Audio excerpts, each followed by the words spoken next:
Bonjour, comme vous avez pu le constater, un nouveau site de la synagogue de Lunel a été mis en place.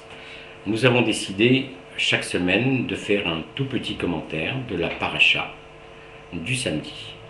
Il est évident que les commentaires abondent sur Internet et que vous pouvez, en cliquant, trouver n'importe quelle explication sur la paracha en cours.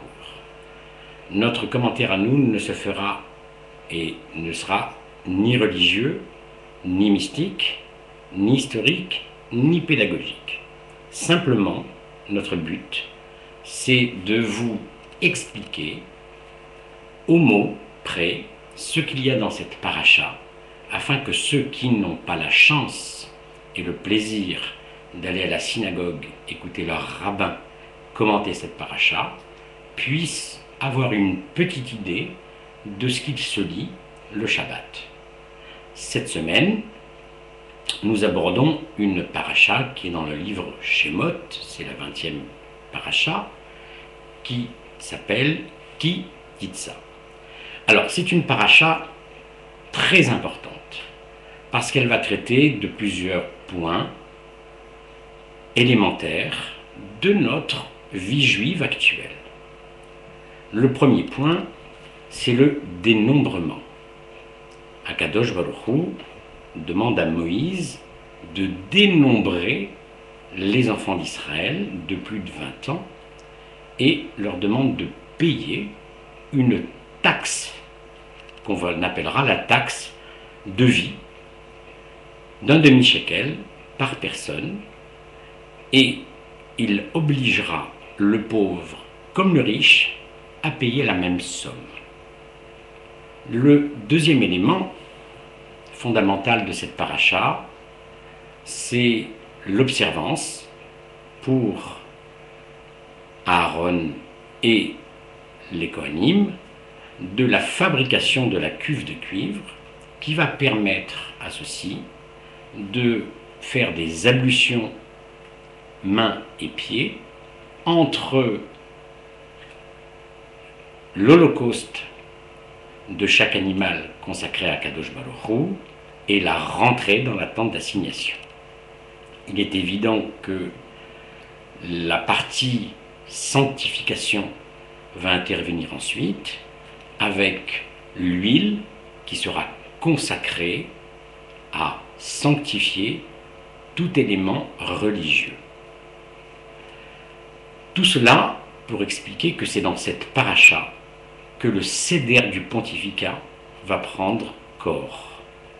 C'est dans cette paracha que les pontifes vont être désignés dans la maison de Aaron, et toute la mise en place se fera à partir de cette paracha, et il est évident que jusqu'à nos jours, l'ordre établi sera maintenu.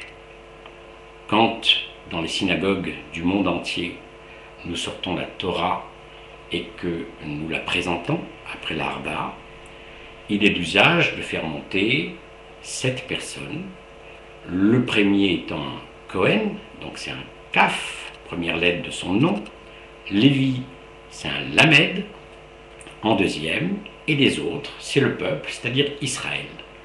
Kaf, Lamed, Yud, Kéli, c'est le vase. C'est l'ordonnance de tout ce qui est sacré dans l'accomplissement de ce qui va devenir quelque chose de très important, le dogme du judaïsme. Un autre élément aussi qui a son importance, c'est que nous avons vu dans Bereshit la création du monde. Premier jour, deuxième jour, troisième jour, quatrième jour, cinquième jour, sixième jour, et le septième jour, Akadosh Baruch Hu se repose. C'est dans ces termes-là que cela a été indiqué. Dans cette paracha, Ki Titsa, nous voyons la référence primordiale au septième jour, avec ce qui deviendra le quatrième commandement. Observance stricte du Shabbat, avec évidemment la mise à mort pour tous ceux qui ne l'observent pas, et mise en place du sacré et du symbole de l'accomplissement des 6 jours et du 7e jour en tant que jour de repos, repos consacré évidemment à la famille, à l'étude, et on l'oublie un peu maintenant, et surtout à la joie, mais pas la joie de danser ou de chanter, mais la joie d'avoir reçu la Torah et d'en être fier. Nous passerons ensuite rapidement, et je ne vais pas m'apesantir sur le côté énorme de cette paracha, qui est, par les Bnei Israël, l'attente du retour de Moshe Rabbeinu avec l'étape de la loi. Tout le monde connaît l'histoire, tout le monde sait qu'une partie d'entre eux ont fauté, tout le monde sait qu'il y a eu la fabrication du veau d'or, et que cette fabrication du veau d'or va entraîner de la part d'Akadosh Baruch Hu un courroux terrible, une vengeance aussi terrible pour certains qui perdront la vie. L'ordonnance d'Akadosh Baruch Hu à Moshe Rabbeinu de recréer des tables de la loi et de revenir les faire graver en lettres de feu. Tout cela est évident que ce n'est pas très glorieux pour le peuple hébreu d'avoir autant subi, d'avoir autant reçu de preuves de force, d'amour, de liberté de la part du Créateur, et à la première occasion venue de lâcher toutes les pensées positives et se retrancher derrière quelque chose qui est totalement négatif. C'est la fabrication de l'idole du Dieu dans lequel les Bnei Israël étaient esclaves. Il y a là une corrélation entre ce fameux veau d'or et ce dépit de ce peuple, quelque chose que l'on pourrait et que l'on doit essayer de comprendre d'une manière un peu plus approfondie. Je vous précise aussi que ces commentaires, qui ne sont pas des commentaires, réellement, ne sont, et je vous le répète, qu'une approche de nos textes. Il est évident que vous trouverez dans des livres qui sont adaptés et auprès de vos rabbins la possibilité de comprendre l'essence cachée de toutes ces explications, car la Torah se lit à 3 et 4 degrés différents. Je reviens à ce texte après le courroux d'Hachem qui est terrible, et la punition. Nous en revenons ensuite à quelque chose d'élémentaire et qui a perduré dans le temps, puisque nous en approchons, c'est l'observance stricte de notre magnifique fête de Pessah, de ce fameux passage du 14 Nissan, de ce passage de l'esclavage à la vie de liberté. Et là, dans cette paracha, Akadosh Baruch Hu nous ordonne de nous rappeler, nous ordonne de commémorer cette nuit de fuite d'Égypte, nous ordonne de rester 1 semaine à manger du pain azim et de faire en sorte que toute la descendance de la descendance se rappelle à jamais de la liberté profonde que les Bnei Israël ont reçue et qui perdure à nos jours.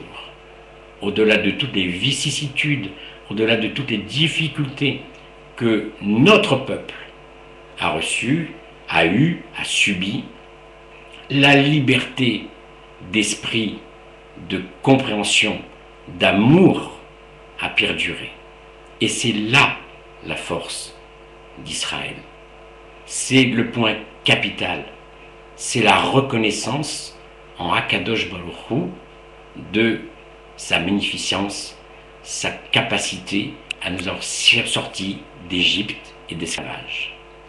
La paracha ensuite se termine par des choses très, très simples, des ordonnances par rapport évidemment à la vie de tous les jours, mais si nous pouvons retenir deux points essentiels de cette paracha qui dit ça.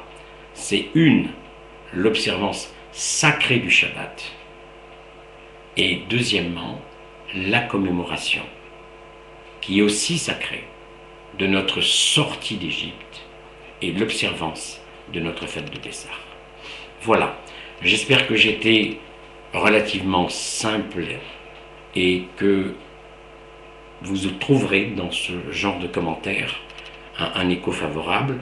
Je ne voudrais pas cesser de cette petite intervention sans souhaiter une refoua shelema, c'est-à-dire une bonne réparation du corps à une dame que je connais qui s'appelle Laurence.